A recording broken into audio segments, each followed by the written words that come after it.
हर चरण के मतदान में चुनावी मुद्दे नया चोला ओढ़े खड़े दिखाई दिए। लोकसभा चुनाव अब की बार 400 पार, मोदी की गारंटी और केंद्रीय एजेंसियों के दुरुपयोग के मुद्दे से शुरू हुआ, जो मुस्लिम आरक्षण से होता हुआ खटाखट फटाफट तक पहुंच गया। एससी एसटी और ओबीसी आरक्षण को खत्म करने और बचाए रखने के दावे के साथ बीजेपी और कांग्रेस ने एक दूसरे पर हमला किया। 7वें चरण के चुनाव प्रचार तक पश्चिम बंगाल में ओबीसी सर्टिफिकेट भी एक चुनावी मुद्दा बन गया। चुनाव के दौरान डीप फेक वीडियो भी सामने आए, जो अब तक के चुनाव में कभी नहीं हुआ। ये रिपोर्ट देखिए।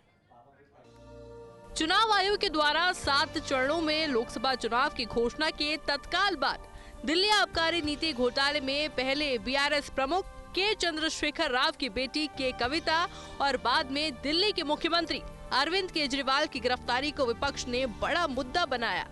विपक्षी नेताओं ने केंद्रीय एजेंसियों के दुरुपयोग और लोकतंत्र पर खतरे को बड़े चुनावी मुद्दे के रूप में पेश किया था। वहीं भाजपा मोदी की गारंटी और 10 साल के प्रदर्शन के सहारे अब की बार 400 पार का नारा दे रही थी। तमिलनाडु के कच्छतीवु और पश्चिम बंगाल के संदेश खाली के क्षेत्रीय मुद्दों को छोड़ दे तो पहले चरण का चुनाव कमोवेश इन्हीं मुद्दों पर केंद्रित रहा। पहले चरण का चुनाव खत्म होने के बाद राहुल गांधी ने तेलंगाना में प्रेस कॉन्फ्रेंस करते हुए जाति आधारित गणना के साथ ही राष्ट्रव्यापी सर्वे और संपत्ति के बंटवारे का नया मुद्दा छेड़ दिया।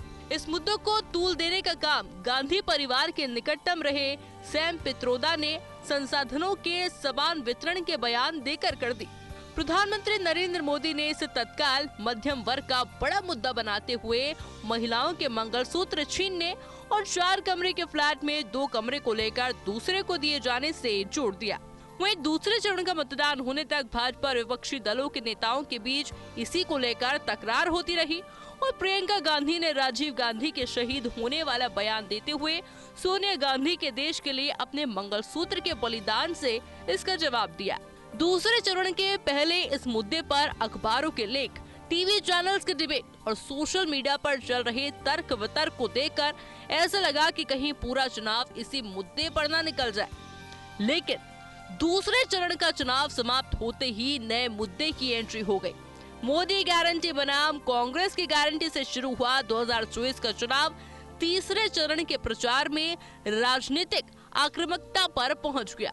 आमजन के मुद्दे गौण हो गए। तीसरे चरण का चुनाव प्रचार संविधान और आरक्षण के मुद्दे पर ही सीमित नहीं रहा, बल्कि यह शहजादा, परिजादा, हिंदू मुस्लिम और तुष्टीकरण पर पहुंच गया। प्रधानमंत्री मोदी और राहुल गांधी ने एक दूसरे पर जमकर शब्द वाण छोड़े, जिसको लेकर कांग्रेस और बीजेपी दोनों दल अपनी अपनी तरह से एजेंडा सेट करने की कवायद करते नजर आए। देश में तीसरे चरण के मतदान के बीच ही मुसलमान को आरक्षण देने वाले मुद्दे पर सियासत गर्मा गई। लालू यादव ने कहा मुसलमानों को पूरा आरक्षण मिलना चाहिए। इस पर प्रधानमंत्री मोदी ने कहा कि कांग्रेस का असली प्लान यही है। लोकसभा चुनाव के चौथे चरण में मुस्लिम आरक्षण सबसे बड़ा मुद्दा रहा। 5वें चरण के चुनाव में बेहद तीखे धर्म और जातीय ध्रुवीकरण की बयानबाजी देखने को मिली। प्रचार के दौरान प्रधानमंत्री मोदी ने कहा कि यदि समाजवादी पार्टी और कांग्रेस सत्ता में आए तो वह रामलला को वापस तंबू में भेज देंगे और मंदिर पर बुलडोजर चला देंगे। उन्होंने ये भी आरोप लगाया था कि विपक्ष निरस्त किए जा चुके अनुच्छेद 370 को वापस लाना चाहता है। कांग्रेस और इंडी गठबंधन ने भाजपा को मतदाताओं का ध्रुवीकरण करने और बेरोजगारी और महंगाई जैसे मुद्दों पर ध्यान केंद्रित नहीं करने का आरोप लगाया। वे आरक्षण और संविधान की रक्षा के मुद्दे पर भी आक्रामक रहे। इन मुद्दों को लेकर निर्वाचन आयोग ने कांग्रेस और भाजपा को चेतावनी दी कि वे समाज के ताने बाने को खराब नहीं करें। छठे चरण से पहले राहुल का महिलाओं के खाते में खटाखट पैसे ट्रांसफर का वादा किया, तो दूसरी तरफ संविधान और लोकतंत्र बचाओ का नारा भी विपक्ष ने बुलंद रखा है। राहुल गांधी ने प्रधानमंत्री मोदी की धड़ाधड़ इंटरव्यूज पर तंज कसा, तो प्रधानमंत्री मोदी ने भी तंज कसा कि 4 जून आते ही दिल्ली और यूपी के शहजादे विदेश छुट्टियां मनाने चले जाएंगे। खटाखट 7वें चरण के चुनाव में प्रधानमंत्री मोदी इंडिया गठबंधन में खासतौर कांग्रेस पर लगातार प्रहार कर रहे हैं। इस चरण में हरियाणा में कांग्रेस राज्य में भ्रष्टाचार का मुद्दा उठाया, तो पंजाब में करतारपुर साहिब से लेकर नशे के कारोबार और सीएए के तहत बंटवारे के शिकार हुए सिखों को नागरिकता देने की भी बात कही। साथ ही पश्चिम बंगाल में मुसलमानों के ओबीसी सर्टिफिकेट पर भी ममता बनर्जी पर तीखा हमला बोला। चुनाव में सबसे पहले आरएसएस प्रमुख मोहन भागवत का एक डीप फेक वीडियो सामने आया।